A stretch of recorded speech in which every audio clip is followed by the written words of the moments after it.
All right, Lunchbox. Here we are. Last review for the weekend. I'm going to go watch some TV and relax and get ready for my work week. So I know I've been saying, and I say this every time I do a video, and I talk about how I've been saying I'm not going to do many more watch reviews because I just don't need any more watches. There was one that I liked, and I've taken a couple of the really inexpensive, like OLEDs. Some of those I've taken out of my collection. I'm just going to give those away to somebody. So I've replaced a couple of those with nicer watches. So we'll get into this Bertucci in a minute, but I've taken some of the OLEDs out. Today I was out, so I took my Citizen Eco Drive ProMaster Dive chronograph, which is probably my favorite watch just because it's my nicest watch. 200 meter water resistance, and it's just beautiful, and it's solar powered, and it never needs a battery, and it's got screw down crowns for the stopwatch and the regular adjuster to adjust the time and stuff. And it's just a fantastic watch. And then I've got, lesser expensive watches that are still good. I've got, some Casios. I've got my Pagani Design. I've got my new Casio Edifice. I've actually got 4 Casios, so I got more Casios than anything. I did keep one Olevs. I've got my Invicta copy of a Submariner. I've got my Timex field watch. Got my G-Shocks, really nice Tissot chronograph. That's like a $400 watch. And I've got my Bulova Precision 3, which is a very nice, elegant, and really, look at that second hand. Look how smooth that is. Yeah, this thing's phenomenal. So I've got a couple nice watches without being like really nice watches. Nice watches in the mid-range, let's say. And I know there's people out there going, oh, my watch was $20,000. That's not, I get that. So let's move this off to the side. And let's see, what did I pick up? There's one, I like field watches for their simplicity. It's nice, as much as I like these, having the date, and then I've got these different complications for different things, it does tend to make it a little bit busy. And that's where something like this actually appeals to me. It's a watch, and it has the date. It's simple. Same thing here on my G-Shock. I got the date, the time, and then if I want to scroll through the features, then I've got some other things where I can have a compass and what's the outside temperature and stopwatches and alarms and, things like that. And even on this big boy, really the thing that's front and center is the time. It's very nice. It's legible. It's very, I think, a pretty watch while being casual / maybe dressy. It's just a really cool watch with a nice big usable chronograph. And anyway, you can go see the videos on those. So I like a simple watch. I like something that's durable. I like something that's tough. There's fancier watches that I'm only going to wear when I'm in the office or at a wedding or somewhere where I'm dressed up nice, where I'm less likely to get it scratched and dinged up. As opposed to I'm, riding motorcycles, I'm, doing whatever it is I'm doing, working in the yard, jumping in the pool, things like that, over at the lake. And that's where I tend to like, the more durable watches. So this one is, before we get too much into, Jesus Christ, into the looks of it, it's that Bertucci Men's A2-T Original Classics, and this one is in titanium. I believe it is a 40 millimeter, so for me it's a little on the smaller side. They do make 42s, 44s, and there is a 45. If I really like this, I might see at some point in the future getting one of the larger ones, although for this type of watch, I think it's okay that it's a little bit smaller. But that's, again, all the information on it. I was able to pick this particular one, off of Amazon for $130. I'll put the link, as always, in the description. It's got a really nice band from what I've read. Very comfortable, very durable, and pretty much one size fits all.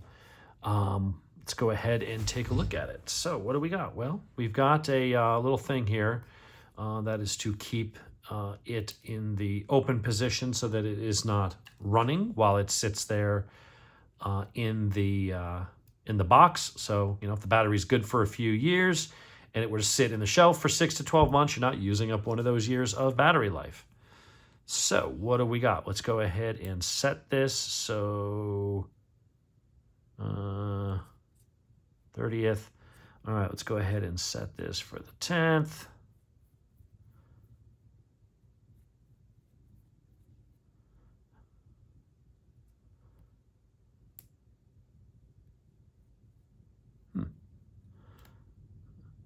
Must have moved that. 3. Okay, there we go. Pushed it in too far. 8, 9. Now we'll pull it out and we'll set it this way so that I can be sure. Now, unlike the last one I did, see how this comes out a good way? I can really grip this and I can spin it really easily. All right, so that's the switch to the 10th. And so we're on AM and we're going to be at PM. See how much quicker it was? The last one, the edifice I did, the button barely protruded from the side from the guards, and then it was kind of slippery and didn't have a really good knurling. So it was very hard to get it. It kept slipping in my fingers, and it took me forever to set the damn thing. Not the end of the world. I mean, you typically set it, and then unless the battery runs out, you're only correcting it, a minute every month or kind of thing. It's not a big deal. All right, so we're at 7:45. So it's 6:45. We're at 7:45 p.m. on the 10th. Let's pull that back just a tiny bit.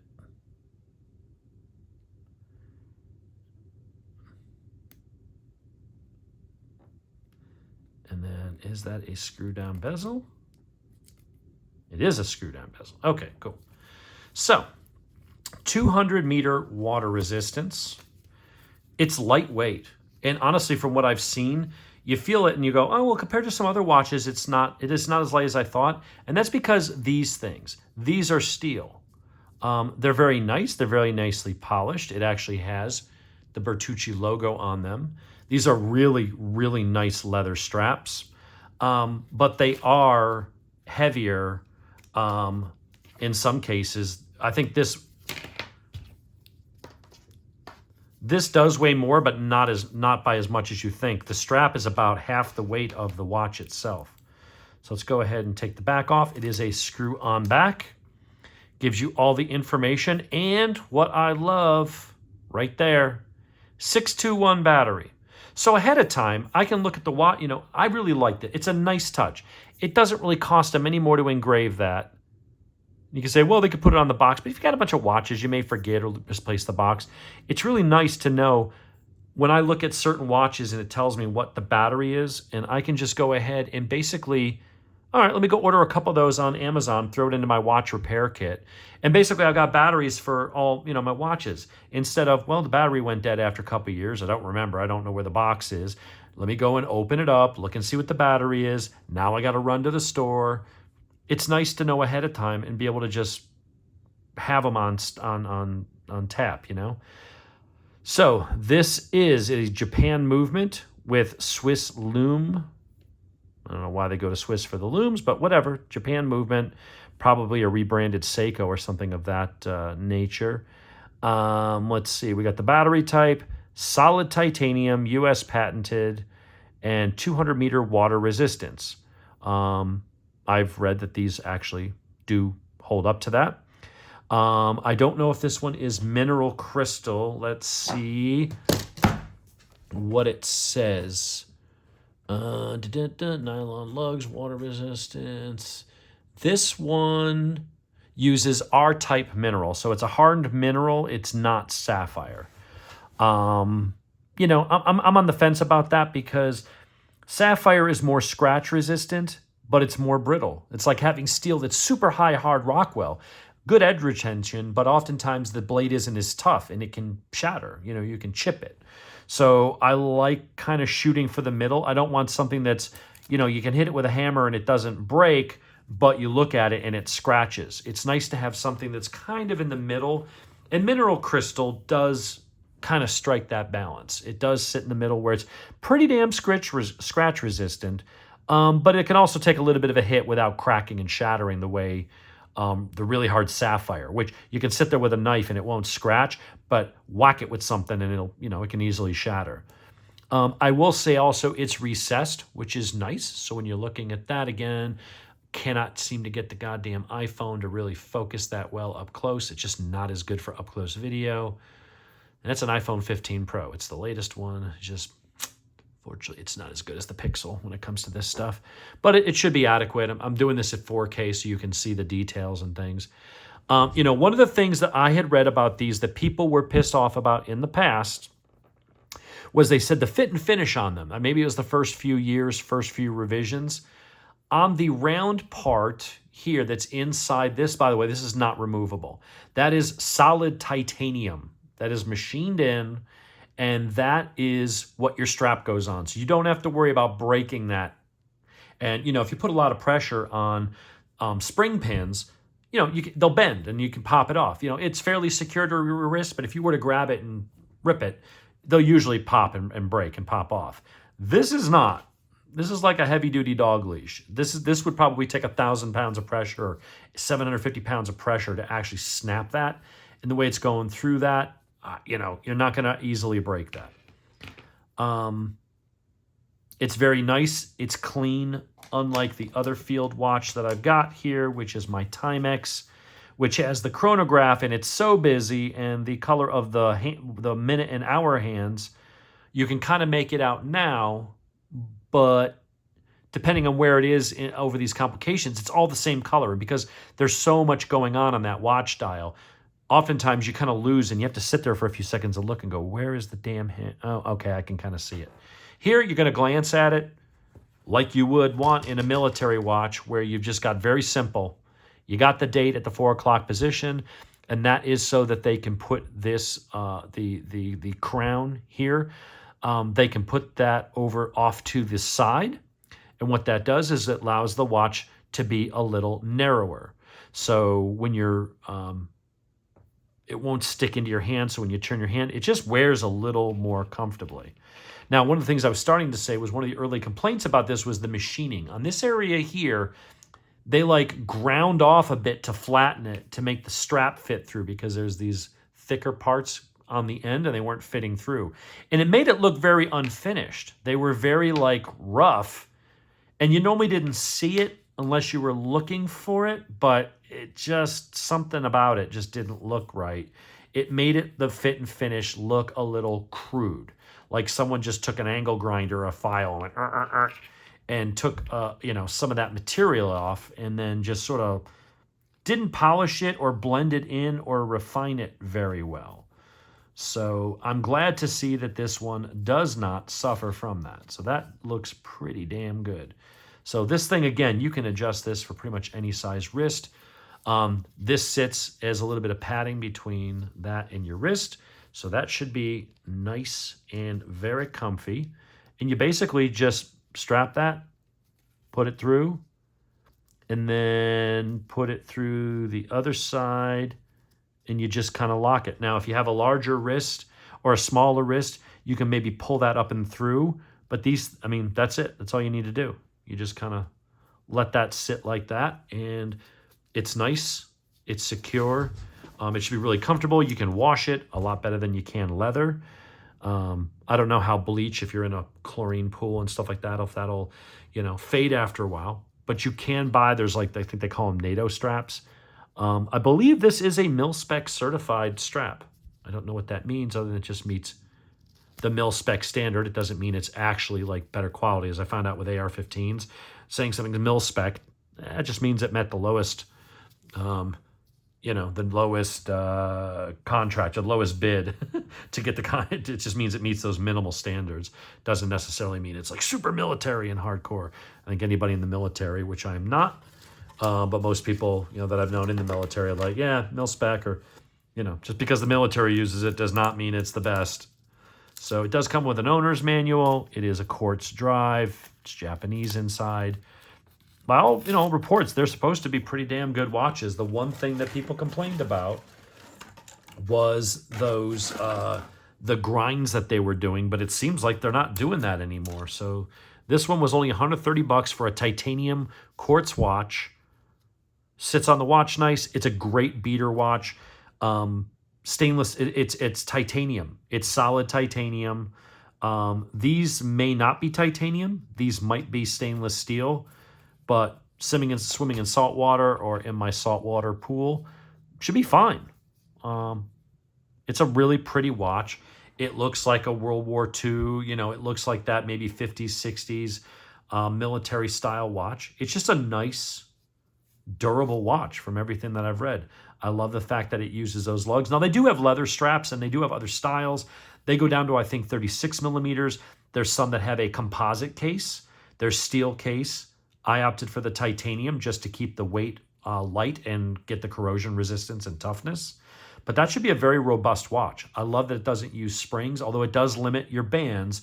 You can't just take a spring band, that use the normal spring pins and throw it on there. You're going to have to get leather that's specifically made for this and will fit in there. So it may limit your options, but honestly, for this type of watch, I don't think it makes a difference. There is another style that basically copies this from a company called Broderie or something like that, and they use it looks identical.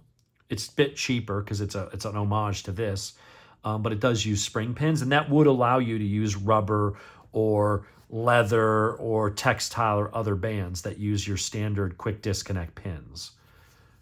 I got this one because I wanted to go with that brand. It's really cool. It's nice. That's a nice watch. Size-wise, they say it's 40 millimeters. I think this is a 42. It's going to be, it looks like it's right in there. It is very light. Comparing it, it's as light as like the G-Shocks, which are, resin, so they're very light. For an all-metal, what looks, even though it's sort of small, it looks kind of chunky. It is really light. The strap was a surprising amount of that weight. And I have a feeling it's from these. I think those are probably, just by feeling how much weight is on the end here, those don't feel like titanium. I don't think they are. I'll double check. I do like that they did put the name. Again, I don't know if this stupid iPhone's getting the damn, but it does say Bertucci on that. Not that you can really read it that well, at least in this lighting. But yeah, very nice. These watches will have to break in a little bit because it feels weird at first because the way the band has to go over and then down, but it does make for a really comfortable watch. That sits on the wrist really, really nice. And I don't think that this is going to fray that much. I mean, it is nylon, so like a dog leash or something it could, but it's easy to replace because there's no pins to remove. You don't need any tools. You just slide the thing out and get another one. I don't know if that's a 20. Those are 20s, so it does look like it's about a 22. Yeah, looks like it's about a 22 millimeter. So if you were to get another band to go in there, make sure it's the pass-through style, and it is a 22 mil. There are some leather ones. But here with the nylon, when you get a little bit of fraying, just take a lighter and just run a flame over the edge real quick, and you'll see the little bit of frays go whoop and ball up, and they kind of melt and seal so that it doesn't continue to do that. It's a very forgiving band. It's easy to wash. You can remove it easy and wash without tools, so you can do it wherever you are. You don't have to go, I need the little clip or a little tiny screwdriver or use the tip of a knife or something to get the spring pins out. You don't have to do any of that stuff. I like that a lot. I can see that being fairly high in my rotation. It's just a neat looking design. So definitely recommend it. It's nice. I wanted one. I liked the look of it. I like the field watch style. I like the simplicity of it. You just kind of throw it on and go and don't worry about it. And that's what I was hoping the Timex was going to be a little better in that regard. And I'm just like, it's just hard to read this one. I'm still debating whether I'm going to keep it.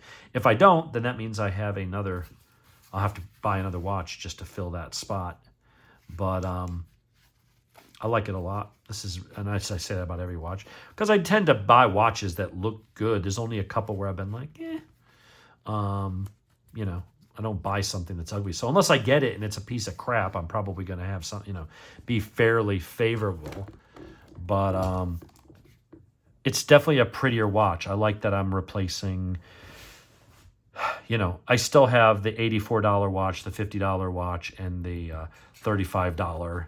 But, $120, although this one's $50, but it's a Casio. It's a really good watch. I like that. I'm trying to replace some of these so they're not all just cheap $50 Amazon knockoffs. I want to have the G-Shocks. I like Tissot. I've got Boulevard. I've got Citizen. And now I've got a Bertucci. That's a nice watch. Now they do start, you can get them down around like $80 for the basic one, I think, with the composite case. So it's some kind of plastic resin. Stainless is a little cheaper, but some of these do run up to $500.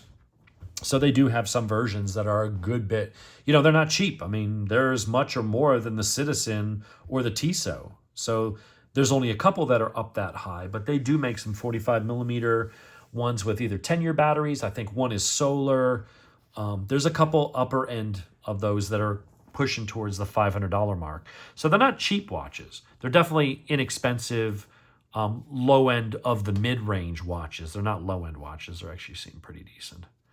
But 200-meter water resistance in titanium, hey, it's not to like. And the fact that it's got those really strong, solid titanium bars instead of spring bars, that should be a great watch. If you are an active person, I don't know, if you're a military, if you're police, if you're a first responder, if you're someone who just needs to be able to look at the time and have it work every time, and if it gets it wet or whatever, it doesn't matter, and it can take a hit because it's titanium and it's got a recessed screen, the glass is recessed a little bit, so if you drop it, if you drop it on the point or a rock, yeah, it could take the hit, but landing flat on the table, it's not actually touching the glass, the crystal. And then having that really nice military style, NATO style band, I think it's a great option for people.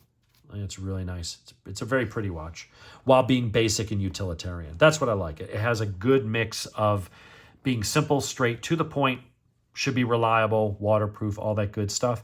And it's not showy, but it looks nice. People look at that and go, oh, it's a nice looking watch.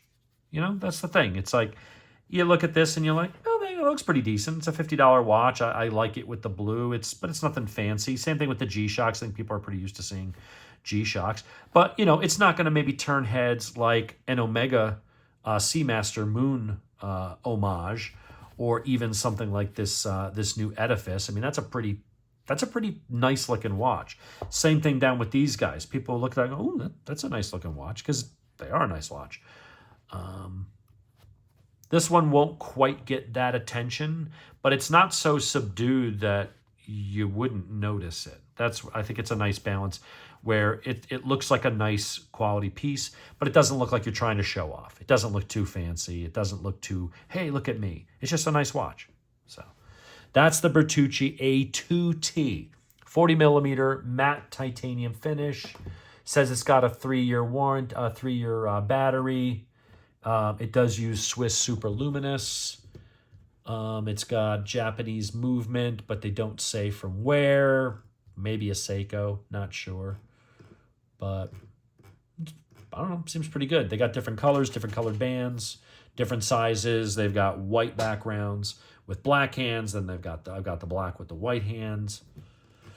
You can definitely get different styles and things like that. And then there's a whole bunch of aftermarket bands for these things, or for these styles, maybe not specifically for that watch. But anyway, that is the Bertucci. It's just big enough for me. I'm kind of thinking maybe I shouldn't have gotten the A4T, the A5S, one of the bigger ones, but maybe in the future. Those are a good, those step up at least $100 to step up into one of those that I would want in titanium.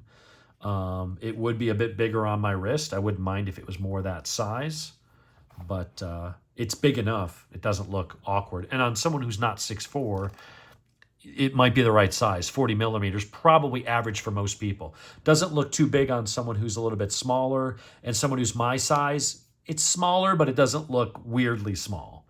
So it's probably a good balance. For me personally, maybe I should have spent the extra $100, $150 and gotten the A4T or the A11T that would be in the 44 and 45 millimeter range.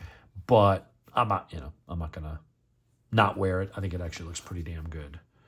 And it's certainly comfortable. So, all right, that's all I got to say. I'm going to go watch TV and get ready for the work week. Everybody have a good time. Have a good week. Be safe, and we'll talk to you next time.